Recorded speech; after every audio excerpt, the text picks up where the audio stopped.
1,00,000 మంది శివభక్తులతో కలిసి మహారుద్రాక్ష పూజలో పాల్గొనండి. వెంటనే కాల్ చేసి మీ పేరును నమోదు చేసుకోండి. Welcome to our channel. ఈరోజు మనతో పాటు స్టోరీ టెల్లర్ రమగారు ఉన్నారు. నమస్తే రమగారు. నమస్తే జయ. ఇప్పుడేమిటి ఒక కథ అడగటానికి రెడీగా ఉన్నావు నువ్వు? నేను నోరు విప్పకుండానే మీరే అంటే ప్రతిసారి నువ్వే అడుగుతావు కదా జయ. అదేమిటి ఇదేమిటి ఇప్పుడు నేను అడుగుతాను చెప్పు. లైఫ్లో మారాలా? మీ సీట్ మారద్దు, నీ సీట్లో నువ్వు ఉండు. నా సీట్ నాదే. ఓకే. జీవితానికి ఏం కావాలి? డబ్బులు కావాలా, సుఖం కావాలా? ఏది జీవితానికి అవసరమని భావిస్తారు జనరల్గా? నువ్వేం భావిస్తావు, అందరూ ఏం భావిస్తారని నీకు అనిపిస్తుంది? ప్రశాంతత కావాలేమో అనిపిస్తుందండి నాకు. అంటే ప్రశాంతత డబ్బులు రిలేటెడ్ ప్రశాంతత, లేకపోతే ఎంజాయ్మెంట్ అంటే మన హాయిగా ఉండటానికి ఉండే ప్రశాంతత, మనం ఎంజాయ్ చేయాలి కదా. అన్నీ మిక్స్ అవ్వాలి కదా రమగారు. డబ్బులతో కూడినా లేకుంటే ఎంజాయ్మెంట్తో కూడినా ఏదేమైనా అల్టిమేట్గా ప్రశాంతత, మనసు శాంతిగా. అమ్మయ్య, బాగున్నావు. అంటే ఇప్పుడు ప్రశాంతత అనేది వ్యక్తుల మనసుకి సంబంధించింది. అది వాడికే అర్థమవుతుంది కానీ పక్కవాడికి అర్థం కాదు. పక్కవాళ్ళకి ఎట్లా అర్థమవుతుంది? మనం కూల్గా ఉంటాం, ఎలాంటి ఇబ్బందుల్లో అయినా కొంతమంది కూల్గా ఉంటారు. అది లోకానికి అర్థమయ్యేది కాదు. అంతే. నేను హాయిగా ప్రశాంతంగా ఉన్నానంటే ఇదేంటి వీడికి ఇన్ని కష్టాలున్నాయి అయినా ప్రశాంతత అంటున్నాడు అనిపిస్తుంది. మనస్తత్వాన్ని బట్టి ప్రశాంతత లేకపోవటము అంటే శాంతిగా ఉండటం ఉండకపోవటం అనేది మెంటాలిటీస్ మీద డిపెండ్ అయి ఉంటుంది. మీరు బయట వాళ్ళకి అర్థం కాదు అంటే ఒక విషయం గుర్తొచ్చింది. మాలాగా అంటే నాలాగా మేకప్ వేసుకునే మా ఆర్టిస్టులందరికీ కూడా ఇది ఒక చిన్న సమస్య రమ్మగారు. ప్రతి జీవితంలో ఎన్నో ఒడిదుడుకులు ఉంటాయి, కష్ట నష్టాలు ఉంటాయి, సంసారంలో ఎన్నో బాధలు ఉంటాయి. అయినా కూడా మేకప్ వేసుకునేసరికి బయట వాళ్ళకి ఏం కనిపించదు. అదే వీళ్ళకేంటి అదే అలాగే అనిపిస్తుంది అని అనిపిస్తుంది. అదే వీళ్ళు బాగున్నారని తోస్తుంది. అంటే దాన్ని మనసులో ఉన్న బాధ కనిపించదు. మెయిన్ కప్పేది మేకప్, అది కప్పేస్తుంది, మనకు కనపడదు. ఇప్పుడు మన దైనందిన జీవితంలో రోజువారీ మనం హాయిగా ఉన్నాము అనేది ఎదుటివాడికి అర్థమయ్యే విధానం కొంత ఉంటుంది. అది మన డబ్బులో కానీ మన ఎంజాయ్మెంట్లో కానీ తెలియాలి. అయితే డబ్బా ఎంజాయ్మెంటా, డబ్బా మనం హాయిగా ఉండటమా అనే దాని మీద మంచి మంచి కథలు ఉన్నాయి జయ మన దగ్గర. చాలా మంచి కథలు ఉన్నాయి. అసలు కథలు ఇలాంటి వాటి మీద ఉంటాయా అని ఆలోచిస్తున్నాను. ఉన్నాయి మంచి కథలు ఉన్నాయి. అయితే ఇప్పుడు మనకి బృహత్ కథల నుంచి ఒక మంచి కథ చెప్తాం. ఓకే. ఒక యశోవర్మ అని ఒక అతను ఉండేవాడు. ఈ యశోవర్మ ఏంటంటే వాళ్ళ నాన్న వాళ్ళు కాస్త ఆస్తిపాస్తి అన్నీ ఇచ్చారు. అయితే ఇతను కొద్దిగా ఫ్రెండ్స్ ఎక్కువ, స్నేహాలతోటి పెళ్లి చేసుకున్నాడు. కానీ అంటే పాతకాలపు కథల్లో ఏముంది, చిన్నప్పుడే పెళ్ళిళ్ళు అయిపోతాయి. ఇతనికి 14 ఏళ్ళు ఉండగానే వాళ్ళ నాన్న పెళ్లి చేశాడు ఓ చిన్న పిల్లని చూసి. పెళ్ళి అయింది. కానీ కొంతకాలం తర్వాత భార్య గర్భవతి అయింది. ఓ కొడుకో కూతురు పుట్టారు. పిల్లవాడు పోయాడు, తల్లి మరణించింది. ఇతను కొన్నాళ్ళు విరాగిగా మారతాడు. అంటే దాన్ని ఏమంటారు, శ్మశాన వైరాగ్యం, ప్రసూతి వైరాగ్యం అని మనుషులకు 2 వైరాగ్యాలు ఉంటాయి ప్రతి వాడికి చిన్నపిల్లల నుంచి పెద్దవాళ్ళ దాకా జయ. ఎప్పుడు శ్మశాన వైరాగ్యం విన్నాను, ఇంకొకటి ప్రసూతి వైరాగ్యం కూడా ఉంటుంది చెప్తాను. డెలివరీ శ్మశాన వైరాగ్యం అంటే ఇప్పుడు మనం ఎవరైనా పోయినప్పుడు మనకేమనిపిస్తుంది, జీవితం క్షణభంగురంగా తోస్తుంది. ఎంత బుద్భుతప్రాయం జీవితం, క్షణాల్లో వెళ్ళిపోతాను. పొద్దున బాగానే ఉన్నాడు, సడన్గా పోయాడు. మన జీవితం ఏమవుతుందో అని మనకి జీవితం మీద ఒక నిర్వేదం ఏర్పడుతుంది. అది ఎప్పటిదాకా చుట్టుపక్కల ఉన్నంత వరకు, లేదా దాన్ని మన అంటే ఇప్పుడు వాళ్ళు మన క్లోజ్ రిలేషన్స్ మన వాళ్ళేననుకో కొంత టైం తీసుకుంటుంది. మనం బయట నుంచి చూసేటప్పుడు ఆ అట్మాస్ఫియర్ నుంచి మారేదాకా మనకి ఆ ప్యాథస్, ఆ మరణపు తాలూకు వైరాగ్యం అలా ఉంటాయి. శ్మశాన వైరాగ్యం అంటారు. శ్మశానం వెళ్ళొచ్చినప్పుడు కూడా అలాగే అనిపిస్తుంది. ఎలా చూడు పొద్దుడు దాకా బాగున్న కట్టె ఎలా కాలిపోయింది, ఇంతే కదా, రేపు నేను ఇంతే, ఇంకేముంది జీవితం, ఈ పిచ్చెందుకు, ఈ భ్రమ ఎందుకు అని ఇలాంటి ఎన్ని వైరాగ్యపు మాటలు వస్తాయో. ఇంటికి వెళ్ళి కాళ్ళు చేతులు కడుక్కుని లేదా స్నానం చేసి భోజనం చేసి పడుకుని నిద్రపోయి తెల్లారు లేచేసరికి మళ్ళీ యథాప్రకారం పిల్ల మేక కొంపగోడు భార్యాభర్త ఈ గోలల్లోకే మళ్ళీ ప్రపంచంలోకి వెళ్ళిపోతాం.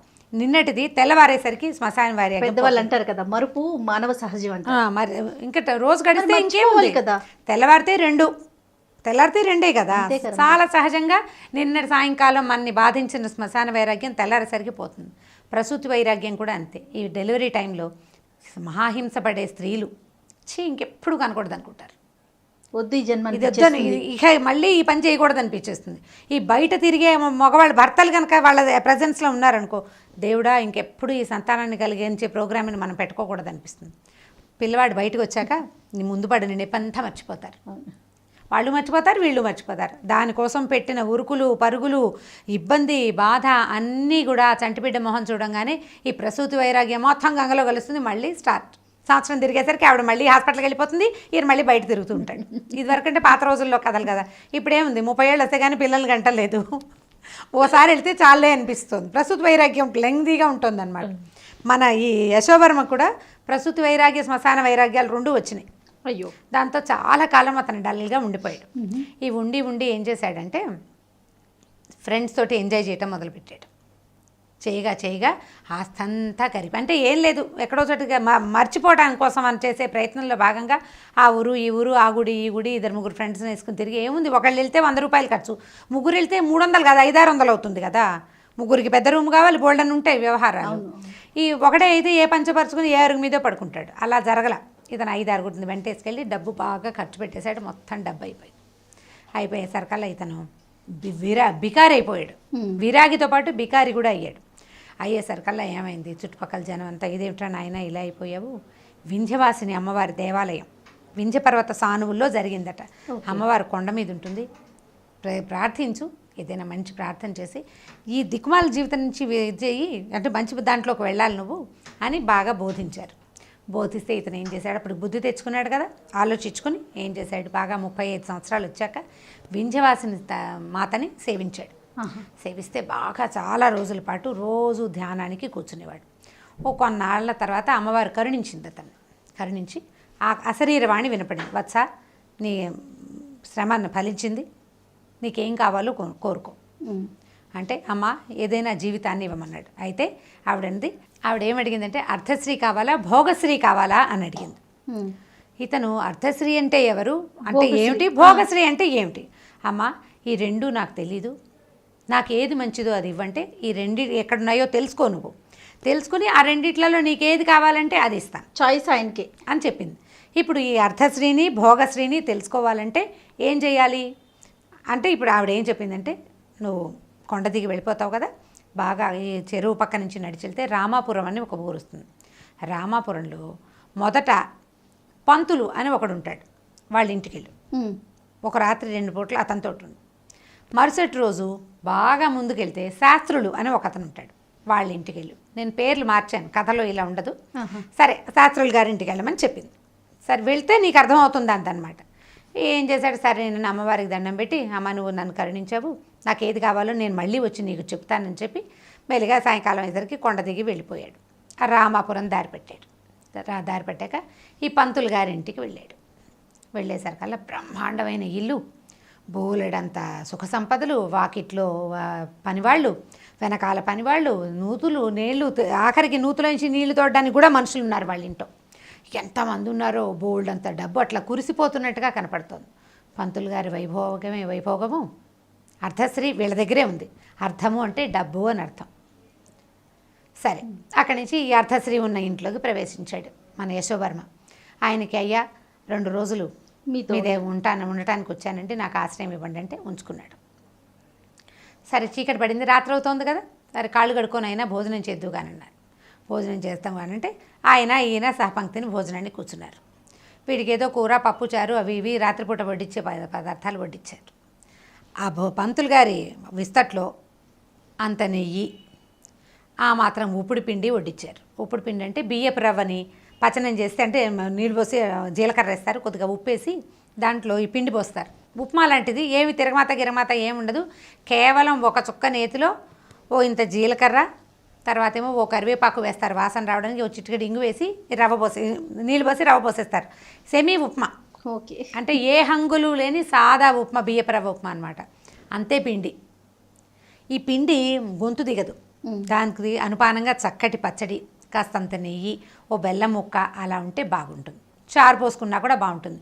ఈయన దగ్గర ఏమీ లేవు, ఇంత నెయ్యి వేసారు, అంత ముద్ద. ఆయన చస్తూ బతుకుతూ దేవుడా రాముడా అని ఎలాగోలాగా తిన్నాడు. అది తినలేకపోతున్నాడు. మంచినీళ్ళు పోసుకుని ఎట్లాగో మింగాడు. అయ్యో ఇదేమిటయ్యా, నాకు కూర పప్పు వేశారు, మీరు ఇలా తింటున్నారంటే ఇదే అరగటం కష్టం రా నాయన, నాకు ఇది కూడా నాకు అరగదన్నాడు. సరే ఇద్దరు పడుకున్నారు. ఈయన ఈ పంతులు గారికి ఏంటంటే ఆయన అతిథి దేవోభవ అనే దాన్ని బాగా పాటిస్తాడనమాట. వచ్చిన అతిథులతో, ఆయన పెద్దవాడు 50 ఏళ్ళు ఉంటాయి, అతిథికి భోజనం పెట్టిన తర్వాత తన పక్కనే మంచం వేయించాడు. ఇద్దరు కలిసి పడుకున్నారు. పడుకుంటే ఈ యశోవర్మకి ఒక పెద్ద బ్రహ్మాండంగా కళ వచ్చింది. ఏమిటో ఏమొచ్చిందంటే, ఆ కళలో ఈ పక్కనే భోజనం చేసి పడుకున్నాడే పంతులు గారిని నలుగురు యమకింకర్లు లాంటి వాళ్ళు దుడ్డు కర్రలు పుచ్చుకుని చిత కొట్టేస్తున్నారు కల్లో. చిత కొట్టి బాగా తెగ తిన్నావు, అదంతా ఎక్కడికి వెళ్తుంది, తీ బయటికని కొడుతున్నారు. ఆ కొడుతూ వాళ్లలో ఒకడు ఆయన గొంతులోంచి చేయి పెట్టి అతను తిన్న ఆహారాన్ని తీసి బయటపడేస్తున్నట్టుగా కల వచ్చింది. పీడకల, ఒక వికృతమైన కళ కదా. తను అడిలిపోయాడు. కళ్ళు తెరిచి చూసేసరికల్లా ఈ పక్కనున్న పంతులు గారు హిషో అని నీరసంగా మంచం మీద కూర్చుంటున్నాడు. అయ్యగారు ఎక్కడికి వెళ్ళారండి అని అడిగాడు. అడిగితే వాంతి అయిపోయింది నాయన, కడుపులో ఈమడ్లా రాత్రి తిన్నది అన్నాడు. ఆయన తిన్నదేమిటి?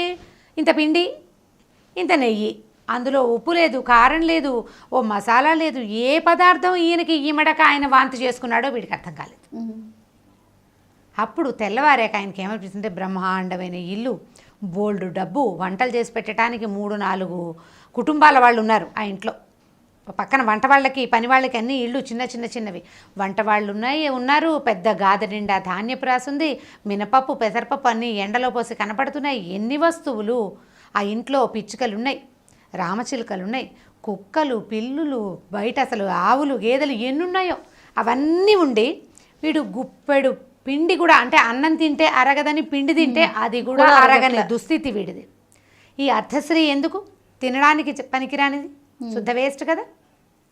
సరే వీడికి ఇది లాభం లేదు, ఆయన చూద్దాం, ఆయన సంగతి ఏమిటో చూద్దామని ఈయన్ని వదిలిపెట్టి, అయ్యా వెళ్ళొస్తానండి, ఆరోగ్యం అది జాగ్రత్తగా చూసుకోండి అంటే, ఏం ఆరోగ్యం ఆయన, 20 ఏళ్ళుగా నా పరిస్థితి ఇదేనన్నాడు.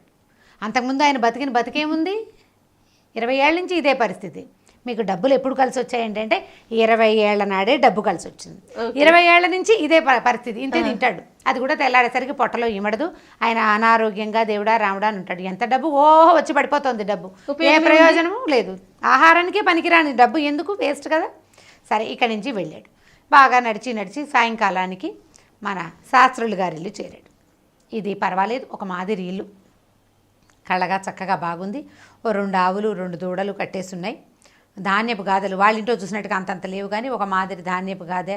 తర్వాత ఏమో కాస్త నీళ్లు తోడుకోవడానికి ఓ బావి, ఒకళ్ళు 2 పనివాళ్ళు ఉన్నారు కాస్త సాయం చేయడానికి. ఆ రోజుల్లో ఉండేవాళ్ళు కొద్దిగా మోతుబరి అంటే ఓ 2 పనివాళ్ళు ఉండేవాళ్ళు, ఓ 2 కుటుంబాల వాళ్ళు ఈ పెద్ద కుటుంబం మీద ఆధారపడి బతికేవాళ్ళు అనమాట. సరే వెళ్ళాడు ఆ పంతులు గారు శాస్త్రులు గారింట్లోకి. నమస్కారం అండి, నేను ఏదో ఫలానా ఊరి నుంచి వచ్చాను, ఈ పూట ఆతిథ్యం ఇస్తారని వచ్చానంటే రమ్మన్నాడు ఆయన. రమ్మన్నాక సరే కాసేపు ఏదో పిచ్చాపాటి మాట్లాడుకున్నారు. బయట నుంచి ఎవరో ఓ బుట్టలో మామిడి పళ్ళు పట్టుకొచ్చి ఇచ్చారు.